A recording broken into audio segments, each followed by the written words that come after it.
हिंदू धर्म में एकादशी व्रत का विशेष महत्व है। एकादशी व्रत महीने में 2 बार आता है। इस व्रत में भगवान विष्णु की पूजा की जाती है। कहा जाता है कि एकादशी व्रत की विधि विधान से पूजा की जाए तो घर की आर्थिक स्थिति सुधरने के साथ सुख शांति भी बनी रहती है। इस विशेष दिन पूजा फलदायी मानी जाती है। कहते हैं कि इस दिन का व्रत करने वाले सभी का पापों का नाश होकर उसे पुण्य मिलता है। ओम नमो भगवते वासुदेवाय नमः। नमस्कार प्रिय भक्तगणों, स्वागत है आपका अपने YouTube चैनल पर। आप सभी भक्तगणों को वर्धुनी एकादशी व्रत की हार्दिक शुभकामनाएं। धर्मराज युधिष्ठिर बोले, हे भगवान, मैं आपको नमस्कार करता हूँ। आपने चैत्र मास के शुक्ल पक्ष की एकादशी अर्थात कामदा एकादशी के बारे में विस्तार पूर्वक बतलाया। अब आप कृपा करके वैशाख कृष्ण एकादशी का क्या नाम है तथा उसकी विधि एवं महात्म्य क्या है। भगवान श्री कृष्ण ने कहा, हे राजेश्वर, वैशाख मास के कृष्ण पक्ष की एकादशी को वर्धुनी एकादशी के नाम से जाना जाता है। यह सौभाग्य देने वाली, सब पापों को नष्ट करने वाली तथा अंत में मोक्ष देने वाली है। इसकी महात्म्य कथा आपसे कहता हूँ। प्राचीन काल में नर्मदा नदी के तट पर मानधाता नामक राजा राज्य करते थे। वह अत्यंत दानशील तथा तपस्वी थे। एक दिन जब वह जंगल में तपस्या कर रहे थे, तभी न जाने कहाँ से एक जंगली भालू आया और राजा का पैर चबाने लगा। राजा पूर्ववत अपनी तपस्या में लीन रहे।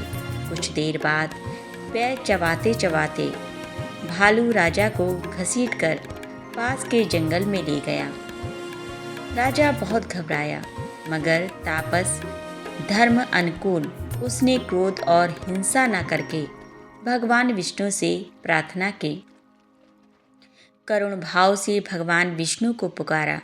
उसकी पुकार सुनकर भगवान श्री हरि विष्णु प्रकट हुए और उन्होंने चक्र से भालू को मार डाला। राजा का पैर भालू पहले ही खा चुका था। इससे राजा बहुत ही शोकाकुल हुए।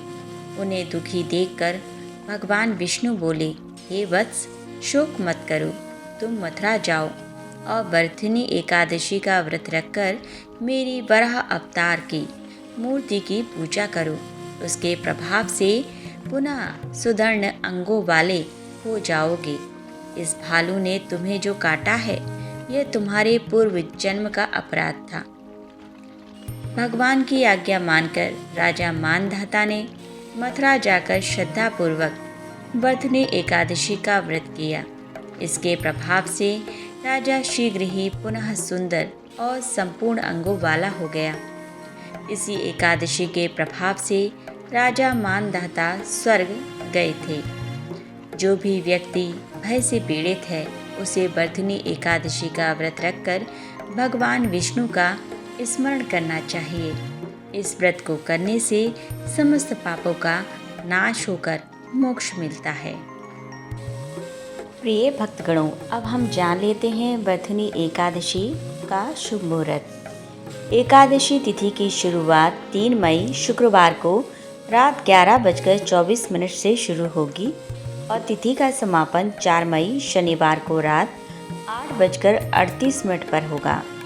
वर्धुनी एकादशी का पारण 5 मई को सुबह 5:37 से लेकर 8:17 तक होगा। प्रिय भक्तगणों, अब हम जान लेते हैं वर्धुनी एकादशी पूजन विधि। एकादशी के दिन सुबह जल्दी उठकर स्नान करने के साथ साफ कपड़े धारण कर लें। इसके बाद मंदिर की अच्छी तरह से सफाई कर लें। फिर देवी देवताओं को स्नान कराने के बाद साफ कपड़े पहनाएं और मंदिर में दीप प्रज्वलित करें। इसके बाद व्रत का संकल्प लें और भगवान विष्णु का ध्यान करें। इस दिन भगवान विष्णु के साथ ही माँ लक्ष्मी की भी पूजा करनी चाहिए। भगवान विष्णु के भोग में तुलसी दल को जरूर शामिल करें।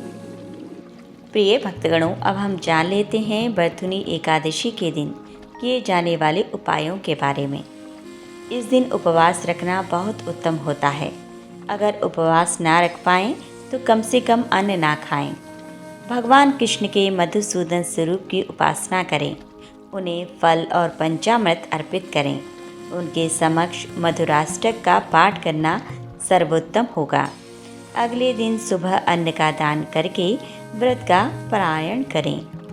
बथुनी एकादशी पर प्रेम, आनंद और मंगल के लिए मधुराष्टक का पाठ करें। कठिन से कठिन समस्या के निवारण के लिए गजेंद्र मोक्ष का पाठ करें। संतान संबंधी समस्याओं के लिए गोपाल सहस्त्र नाम का पाठ करें। भक्ति और मुक्ति के लिए विष्णु सहस्त्र नाम का पाठ करें।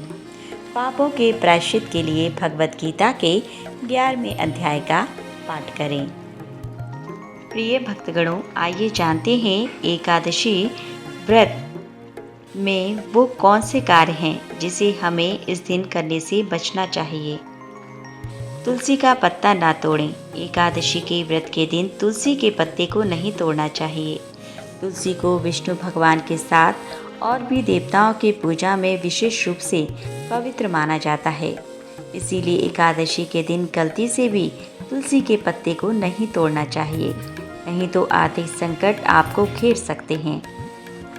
चावल नहीं खाना चाहिए। धार्मिक मान्यताओं के अनुसार एकादशी के व्रत के दिन चावल नहीं खाना चाहिए और एकादशी के दिन चावल को दान भी नहीं करना चाहिए। एकादशी के व्रत के दिन दान का विशेष महत्व है। इसी दिन जरूरतमंदों की सहायता करने से आपको कभी भी आर्थिक समस्या का सामना नहीं करना पड़ता है, क्योंकि इस दिन दान करने वाले व्यक्ति को भगवान विष्णु की विशेष कृपा प्राप्त होती है। किसी आने वाले संकट से भी मुक्ति मिलती है। प्रिय भक्तगणों, अब हम जान लेते हैं एकादशी व्रत के भोजन के विषय में। शास्त्रों के अनुसार श्रद्धालु एकादशी के दिन आप इन वस्तुओं और मसालों का प्रयोग अपने व्रत के भोजन में कर सकते हैं। ताजे फल, मेवे, चीनी, कद्दू, नारियल, जैतून, दूध, अदरक, काली मिर्च, सेंधा नमक, आलू, साबूदाना, शकरकंद आदि। एकादशी व्रत का भोजन सात्विक होना चाहिए।